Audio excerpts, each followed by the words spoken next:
Demandons la paix et le salut d'Allah subhanahu wa ta'ala sur notre prophète Muhammad sallallahu alayhi wa sallam, sur sa famille, sur ses compagnons, sur tous ceux qui œuvrent véritablement pour l'islam jusqu'au jour de la résurrection, Inch'Allah.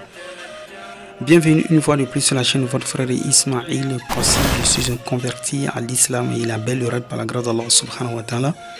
Je suis le fondateur du groupe Police Internet autour de l'islam par la grâce d'Allah, Inch'Allah.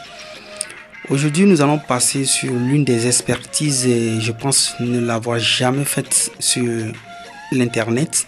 Aujourd'hui, ça sera la première fois, Inch'Allah, que vous allez découvrir une nouvelle facette de nos démarches, Inch'Allah.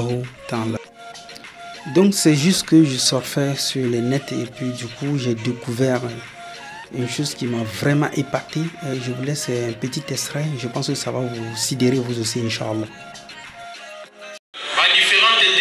Présenté par le docteur Abdul Majid, que j'aime bien, je prie beaucoup, je sais qu'il va parler de Jésus. Bientôt là, il sera pasteur comme moi. Alors, qui est ce monsieur? En fait, ce monsieur, comme vous l'avez remarqué, il a l'air très convivial. Et c'est ce que j'aime. Il s'appelle le prophète Placide. Je pense qu'il vit au Congo. Dans cette vidéo, j'ai fait cette vidéo juste pour vous parler de lui et lui donner une invitation. Donc le prophète Placide, il a tenu des propos vraiment téméraires que j'aimerais qu'on revienne là-dessus, Inch'Allah. Dans cette vidéo, elle a pour but de lui envoyer une invitation, peu importe le canal par lequel il veut. Bon, nous allons, Inch'Allah, régler cela de façon publique. Et moi, qui suis épaté par sa démarche, j'ai dû écouter certaines choses que j'aimerais avoir plus d'explications, Inch'Allah. Et aussi, le frère qui a tenu un propos par analogie avec la parole d'Allah subhanahu wa ta'ala de l'autoréférence du Coran. Le Coran s'interprète toujours dans ces versets. Cela m'a beaucoup plu parce que c'est une bonne démarche d'abord de laisser le texte parler de lui-même. Là, je suis intéressé par cela. Et du coup, en suivant son exposé, j'ai écouté dans son allocution où il dit que le Coran ne parle pas de la non-mort de Isa, alayhi salatu wassalam, mais que le Coran affirme que Isa est mort. Donc du coup, je vous laisse écouter tous ces propos.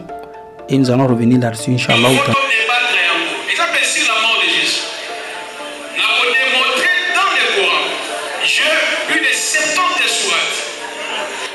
Et je vais vous démontrer ça, sourate contre sourate, Coran contre Coran, que cette croyance qu'on vous a enseigné il y a longtemps, que Jésus n'était pas mort, Allah l'a enlevé, ce n'est pas fondé dans le Coran. Voilà. Déjà pour vous l'annoncer, ça fait déjà la première thématique. Je pense que il ne va pas laisser passer cette chance de pouvoir évangéliser les musulmans. Là, j'ai retenu dans ses propos au moins 3 à 4 thèmes. Donc le premier thème, c'est ce que je cite là. Selon lui, que Isa alayhi salatu wassalam est mort selon le Coran encore. Donc je pense que vous l'avez écouté, Inch'Allah. Suivant le discours du frère, il a aussi énoncé, vous allez très bien l'écouter tout de suite, Inch'Allah, où il a un problème avec l'histoire de Jésus est monté au ciel. Tous les musulmans pensent que Jésus n'était pas mort, il y a eu un faux Jésus. Allah a pris Jésus, l'a amené au ciel. C'est ça la croyance islamique. Or, d'après le Coran, pour aller au ciel, il faut naître comme tout homme et mourir. Mais comment Jésus peut se retrouver au ciel? Lui qui est un homme, un messager d'Allah. Moi, je pense que pour moi, ça c'est le deuxième thème. Pour voir, est-ce que Isa alayhi salatu wassalam ou Jésus, dont parlent les chrétiens, est-il réellement monté au ciel? Ça c'est selon la Bible. Selon encore le Coran, est-il réellement monté au ciel? Puisque là, il faut pas divaguer.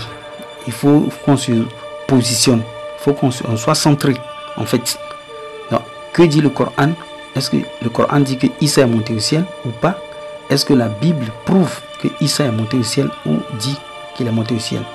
Alors moi, j'aimerais traiter cela avec lui pour qu'il me donne son point de vue antagoniste vis-à-vis du Coran, Inch'Allah.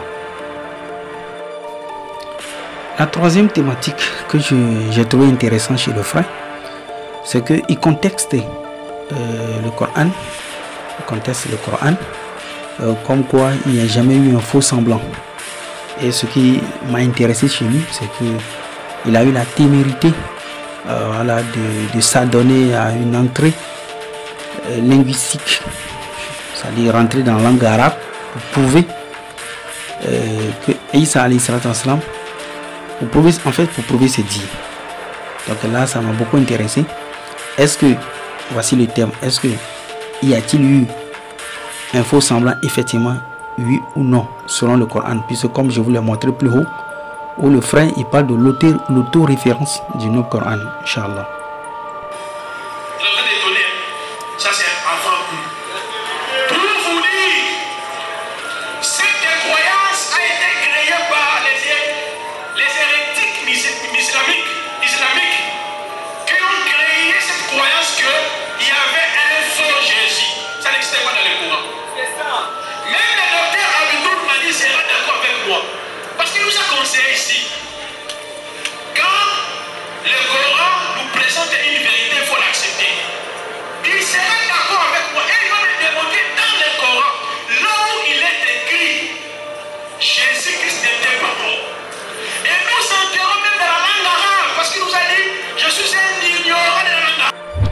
Donc récapitulons pour ceux qui ont écouté la vidéo. Si ça vous a plu, partagez-la et surtout taguez le frère et donnez-lui la vidéo. Ce que moi j'ai retenu dans son discours, j'ai retenu au moins 3 thèmes que je trouve intéressants, que ce soit pour les chrétiens, que ce soit pour les musulmans. Le premier thème, je pense que selon lui, peut-être il viendra me corriger, que Jésus est mort selon le Coran. Ça c'est ce qu'il croit et selon lui c'est ce que dit le Coran. Le deuxième thème, je pense qu'il dit que Isa alayhi salatu wassalam n'est pas monté au ciel, comme le dit le Coran. Donc là, je suis confus. Je ne sais pas. Il viendra encore me corriger ou m'éclairer là-dessus. Si sa position est Isa n'est pas monté au ciel ou il est monté au ciel, il viendra nous le dire, Inch'Allah.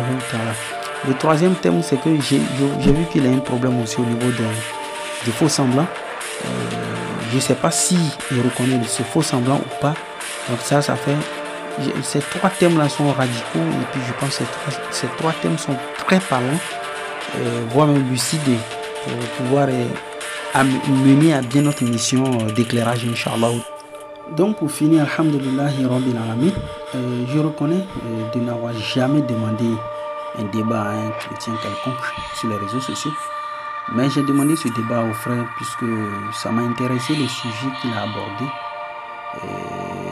Donc du coup, j'aimerais lui lire un verset coranique dans la sourate 3, verset 23. Allah subhanahu wa ta'ala dit: n'as-tu pas vu comment agissent ceux qui ont reçu une part du livre et qui sont maintenant invités au livre d'Allah pour trancher les différends? Comment un groupe des leurs tourne le dos et s'esquive? Lorsque j'ai lu ce verset, comme je l'ai dit tantôt, ces 3 thèmes m'ont vraiment intéressé et interpellé, et du coup j'ai pensé que cela serait bénéfique pour les musulmans comme pour les chrétiens aussi, Inch'Allah. Mais j'aimerais pas que le frère esquive ce débat, puisque moi ça me tient vraiment au cœur, ça me tient vraiment au cœur, Inch'Allah. Donc qu'il ne soit pas parmi ceux qui ont fui le débat au temps du prophète alayhi salatu wassalam, puisqu'il parle du Coran. Au commencement, il a dit que le Coran s'explique par lui-même, en parlant de l'auto-référence du non-Coran. Et aussi, il dit que les versets sont détaillés. Donc, du coup, moi, ça m'a intéressé de l'inviter au Coran. Et il a parlé aussi de la langue arabe. Donc, ça me plaît beaucoup. Et le frère, il remplit plus de 90% des critères d'un adversaire digne que moi j'aime, Inch'Allah. Donc, on se dit à très bientôt, Inch'Allah. Assalamu alaikum.